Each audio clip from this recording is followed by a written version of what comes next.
La bonne info, c'est à la bonne heure sur GTV. Bonsoir à toutes et à tous. Merci de suivre l'actualité de ce lundi 23 septembre 2024. Donc voici les titres.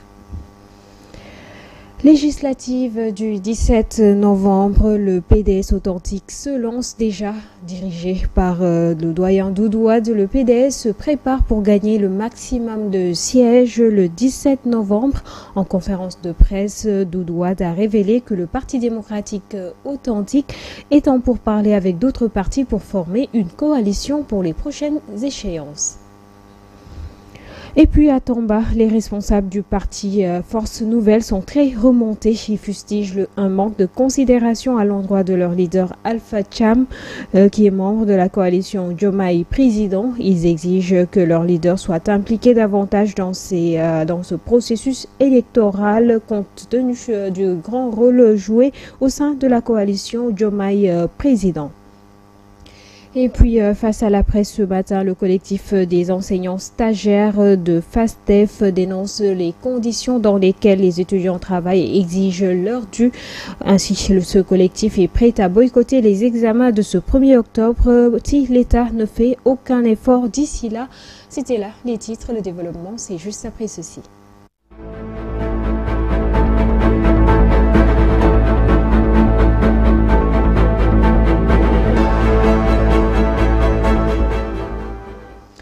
Heureuse de vous retrouver en ce début de semaine, fidèles téléspectateurs de GTV. Les informations que nous démarrons avec l'arène politique en ébullition. Les différents protagonistes aux prochaines élections législatives anticipées du 17 novembre 2024 se regardent en chien de faïence.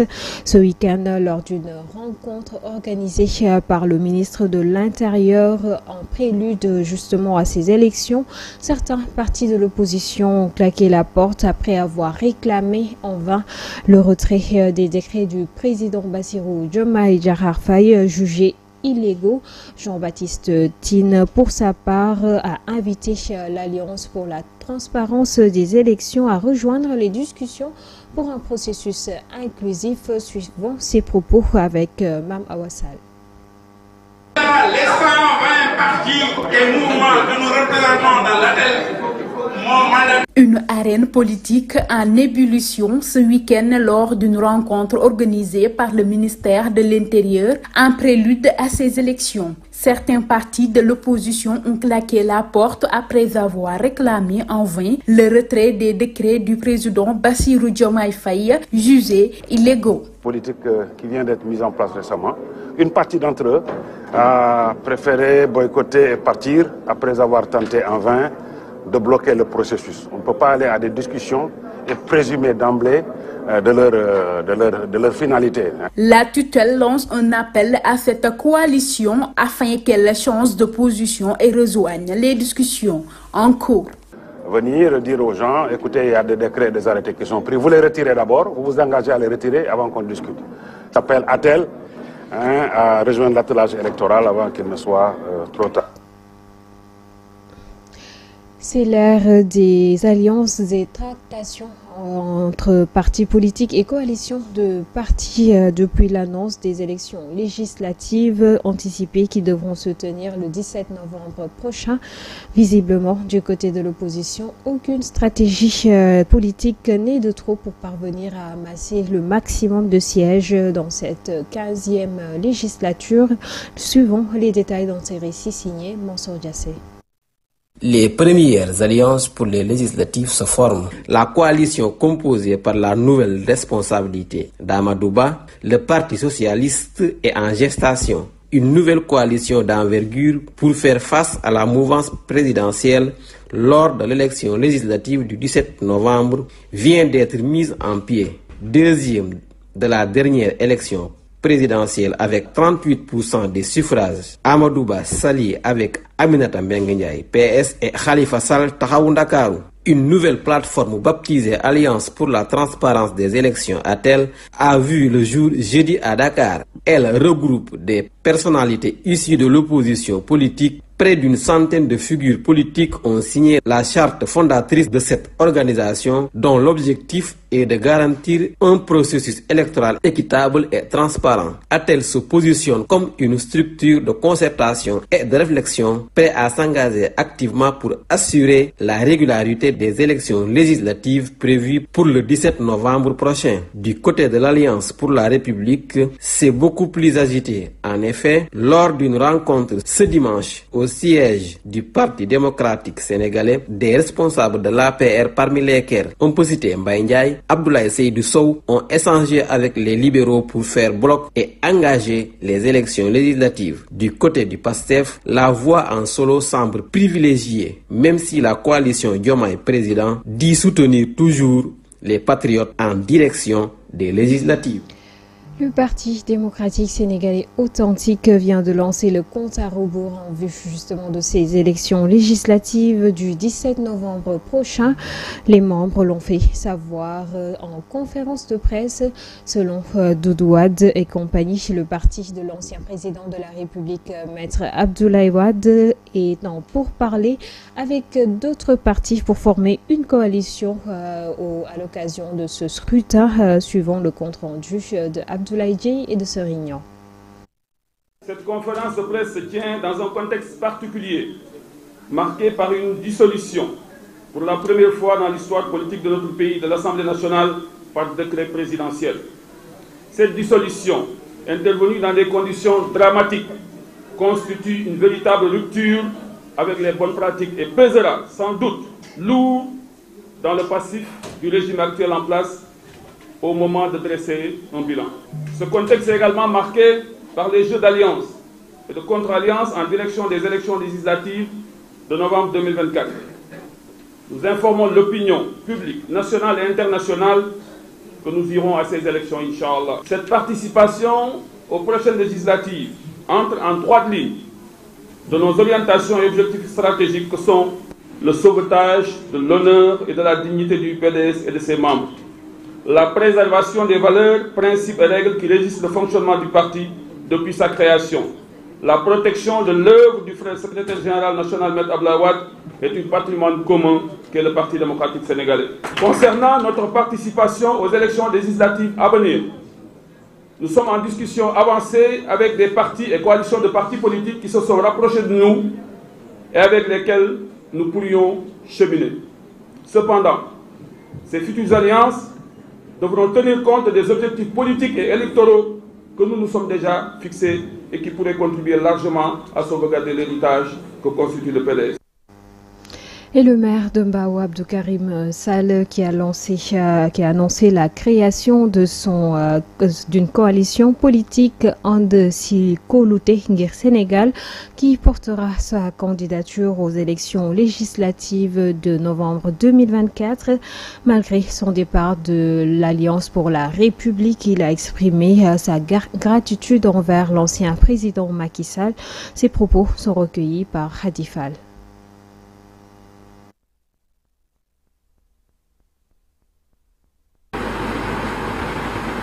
Contexte politique bi ñu nekk ci contexte social bi ñu nekk.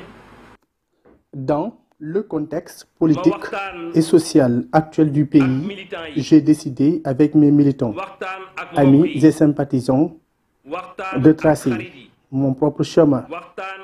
Et ce n'est pas une décision conflictuelle, mais par contre, l'heure de prendre ma propre voie qui correspond à ma conviction.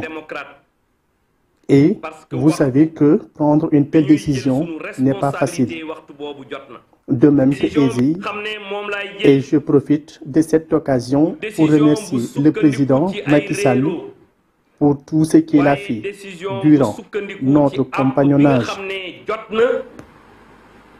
Ma jël sama yoon bi gëna mengo ak li nga xamné mom la gëm. Les responsables du parti Force Nouvelle dénoncent le manque de considération à l'endroit de leur leader Alpha Cham de la coalition Diomaye Président.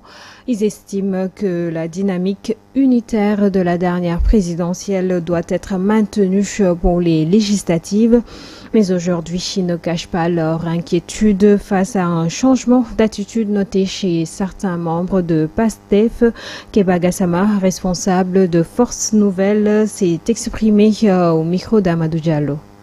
Nous avons des inquiétudes depuis l'annonce des élections législatives anticipées. Nous avons vu que certains de nos partenaires ont changé de langage. En l'occurrence, les responsables de PASTEF qui disent qu'ils ne veulent associer personne, ils vont aller seuls. Et nous alertons. Nous ne voulons pas une défaite. C'est pourquoi nous interpellons les autorités. Ce que nous voulons, c'est ensemble qu'on a gagné les présidentielles avec ce score. Nous voulons augmenter ce score. Et nous ne pourrons l'avoir que quand on est unis. Bien sûr, nous voulons un consensus. Nous voulons des concertations. Un consensus fort qui va nous permettre de gagner. C'est ce que nous voulons. Nous ne nous focalisons pas sur tel ou tel, mais nous pensons que si nous avons gagné ensemble, nous avons cheminé ensemble, nous devons nous asseoir et causer et voir la meilleure formule. La commune de Tambacounda, allez-y vérifier dans les archives, c'est les deux communes qui ont fait de très bons résultats. Les autres communes, même si on a perdu face à Benno Bokk Yakaar, mais c'est léger. Cela a permis à Tambacounda de faire de très bons résultats qui ont dû donner au niveau national les 54% pour la coalition Diomaye Président. Donc nous pensons, dans ce cas, cette dynamique doit être continuée. Nous voulons instaurer le nouveau système, le système qui a été proposé par notre Premier ministre, le président de PASTEF, Ousmane Sonko. C'est ce que nous voulons. Vous l'avez remarqué, les élections législatives anticipées du 17 novembre prochain semblent dessiner une nouvelle cartographie de la scène politique avec en toile de fond des alliances et des mésalliances. Toutefois, selon l'analyste politique Abdoulaye Mbow, certaines alliances en vue de ces élections ne sauraient inquiéter le pouvoir en place. Suivant ses propos, il a été joint au téléphone par Mansour Diassé. Naturellement, il va faire le tour de plusieurs formations politiques pour essayer de nouer des alliances, ce qu'il a réussi avec le Parti socialiste. Maintenant, il ne s'agit pas seulement de nouer des alliances pour jouer sur le nombre. Il faut quand même insister sur le niveau de représentativité des partis concernés. Le Parti socialiste a été pendant 12 ans aux côtés de Macky Sall, n'a pas travaillé à sa massification. Aujourd'hui, est-ce que c'est un parti qui pèse? Est-ce que c'est un parti qui a un électorat fort? C'est autant de questions que les gens doivent se poser. Forcément, il y aura d'autres alliances qui vont naître, comme le cas entre le Rewmi et l'APR, mais que reste-t-il du Rewmi et que reste-t-il également de l'APR? Ce sont des questions que les gens doivent se poser en termes de représentativité. Amadou Ba est parti en amenant plusieurs autres responsables. D'autres responsables sont en train de démissionner et ça va aller crescendo. Donc, en réalité, c'est le niveau de représentativité qui est important et non des alliances par rapport à des partis que l'on connaît ou à des leaders politiques que l'on connaît depuis 20 ans, 30 ans et qui sont présents véritablement dans l'environnement sénégalais. Tiendra au Sénégalais, comme je l'ai dit, de choisir. Cependant, il faut rappeler que ces alliances, oui, peuvent véritablement jouer un rôle pour avoir ce qu'elles doivent avoir, mais quand même, il faut dire que le parti le plus représentatif actuellement au Sénégal s'appelle le PASTEF. Donc, et par extension, la coalition Diomaye Président qui a eu 54 ans des suffrages lors de la dernière élection présidentielle. Donc, c'est le baromètre actuel en attendant de voir le niveau de mobilisation de ces alliances qui vont naître en direction des élections de novembre 2007. Le PASTEF ne s'est pas séparé de ses anciens collaborateurs. Oui, la coalition Diomaye Président avait un objectif, c'était la présidentielle, mais aujourd'hui, c'est une coalition autour de PASTEF. Il faut relire le communiqué de la présidente de la conférence des leaders de Diomaye Président pour comprendre que le PASTEF y va avec une coalition qui s'appelle PASTEF, avec comme tête de pont PASTEF, mais les alliés seront cooptés également sur les listes. Mais il n'est pas dit, par rapport à ce qui est dit, que le PASTEF ira seul sans aucun allié. C'est tout le contraire par rapport à ce qui est, en tout cas, ce qui est... En conférence de presse hier, le député maire Farba Ngom a dénoncé la perquisition menée par les forces de police à son domicile sans être informé. Il affirme être pour la transparence dans la gestion publique, mais selon lui, elle doit être conduite de manière juste et suivant des procédures légales. D'ailleurs, il compte porter plainte pour laver cet affront. Suivant Amsatou Gano pour plus de détails. Le député Farba Ngom est plus que remonté contre les forces de police qui ont procédé à une perquisition dans son domicile situé à Bentené, dans le cadre d'une reddition des comptes qui occupe l'actualité. En conférence de presse hier, il a fustigé cet acte qu'il qualifie de violation de ses droits car il n'a pas été informé de ces décisions. Perquisition dugg ci biir kër interdit Concernant la perquisition, il y a des normes bien précises. Soit le juge délivre un mandat ou que la personne soit poursuivie par la justice. Dans ce cas, il doit être au courant de cette perquisition et doit même être présent au moment des faits. Et ce qui n'est pas le cas hier. C'est pas le cas hier. Il a par ailleurs réitéré son soutien au principe de la reddition des comptes, tout en précisant qu'il n'est pas favorable à ce que ces procédures se transforment en règlement de comptes personnels ou politiques.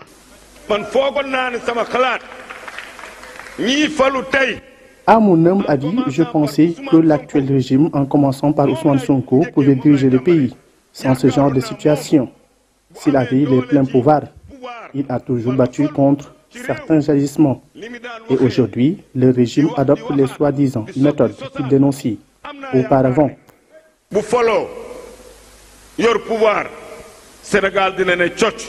Farba Ngom est certes d'avis avec la reddition des comptes. Cependant, il précise qu'elle doit concerner ceux qui ont des responsabilités dans l'État, alors que lui, il n'en a pas. Raison pour laquelle il affirme de ne pas avoir peur. Reddition des comptes, c'est normal. La reddition des comptes est quelque chose de normal, parce que chaque responsable doit rendre compte de chaque centime qu'il a dépensé lors de son mandat. Depuis 2012, lorsque Macky Sall a pris le pouvoir, on ne m'a confié aucun poste. Le 8e jour de la naissance du prophète Mohammed paix et salut sur lui a été célébré à Ndiassane ce dimanche 22 septembre. Comme à l'accoutumée, cette manifestation a accueilli des milliers de fidèles venus notamment des pays limitrophes, mais aussi de la Côte d'Ivoire.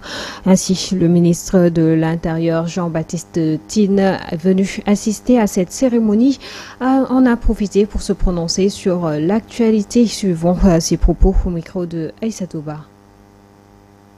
Une semaine après la célébration de la naissance du prophète Mohammed, paix et salut sur lui, Ndiassane, la capitale de la Qadriya sénégalaise, a célébré le 8e jour, communément appelé Gamouat. مصطفى هادي وحجرته وصحبه. Ainsi, le ministre de l'Intérieur et de la Sécurité publique, Jean-Baptiste Tine, en compagnie d'une forte délégation, a assisté à la cérémonie officielle. Il a ainsi salué la pertinence du thème choisi à l'heure actuelle. Mesdames, Messieurs, chers disciples de la Tariqa Qadriya, le thème que vous avez choisi pour cette édition 2024 du Gamou, ça nous rappelle les responsabilités des croyants, les uns envers les autres. Solidarité intellectuelle, solidarité spirituelle, solidarité matérielle. Lors de cette manifestation religieuse, le Khalif Cheikh Bou Sidi Makhtar Kounta, par la voix de son porte-parole, a appelé les politiciens à l'apaisement et au dialogue. Il faut privilégier le dialogue et les discussions autour d'une table. Les tensions politiques sont énormes. Cultivons la tolérance. La politique n'est pas égale à l'animosité ou encore l'adversité. C'est juste une différence d'opinion. D'ailleurs, l'islam nous demande de consolider nos points communs et de discuter de nos discordes. Le Khalif s'est également prononcé sur le phénomène de l'immigration clandestine. Il exhorte les jeunes et les parents à la responsabilité. Chers jeunes, reprenez conscience. Chers parents, soyez conscients de vos responsabilités envers vos enfants et le jour de la résurrection, chacun rendra compte de sa responsabilité.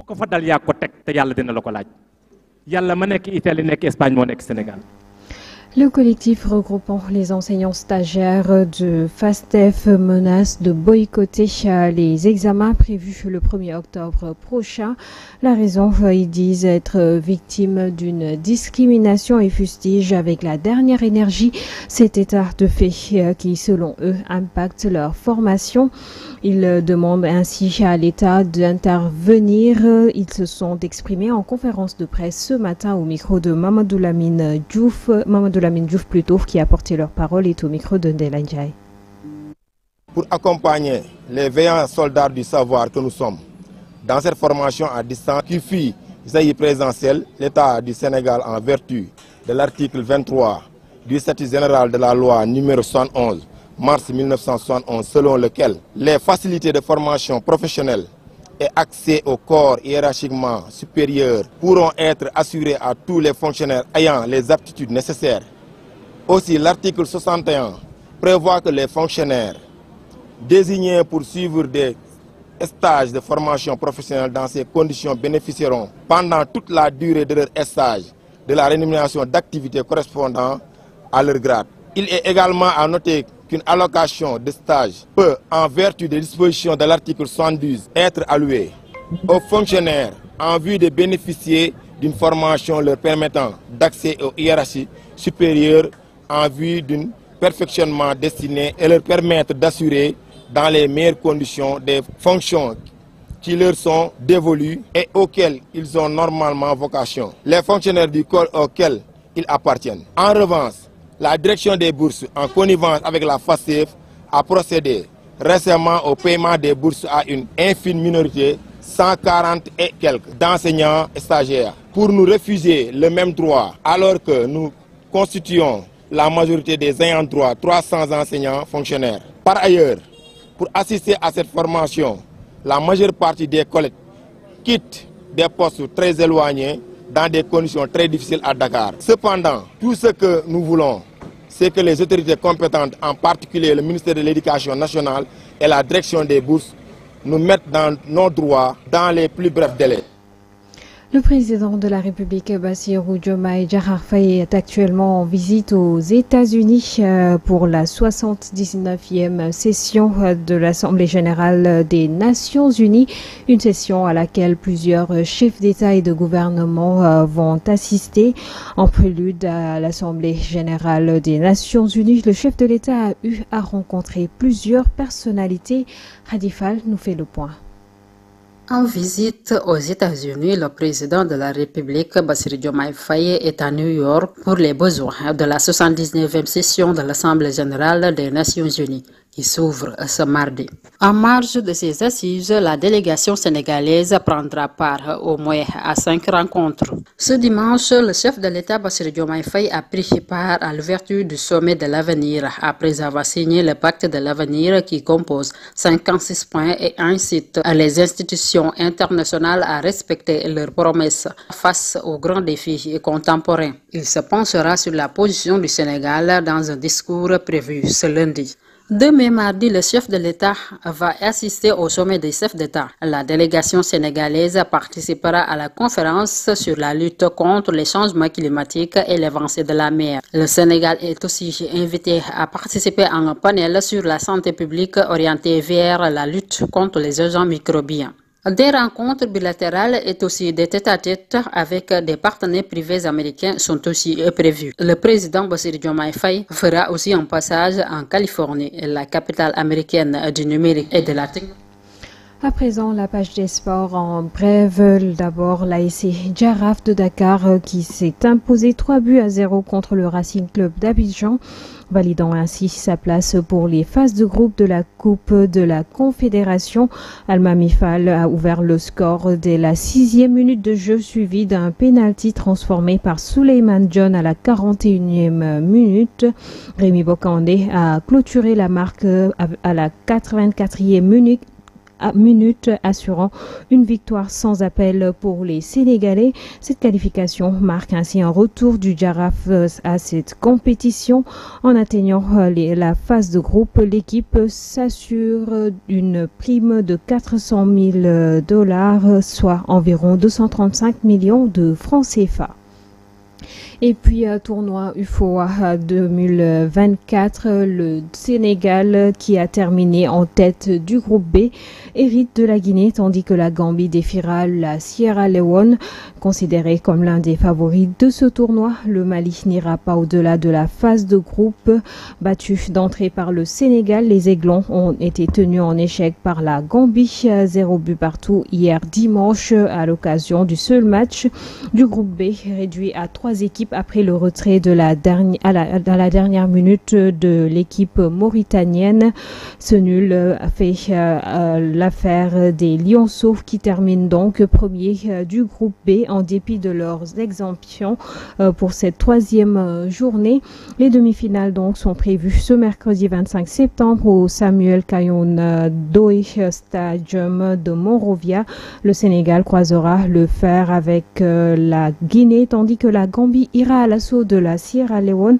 Deux matchs importants puisque non seulement ils ouvrent les portes de la finale du samedi 28 septembre prochain, mais aussi offrent les 2 tickets de la zone 2 qualificatif à la CAN U20.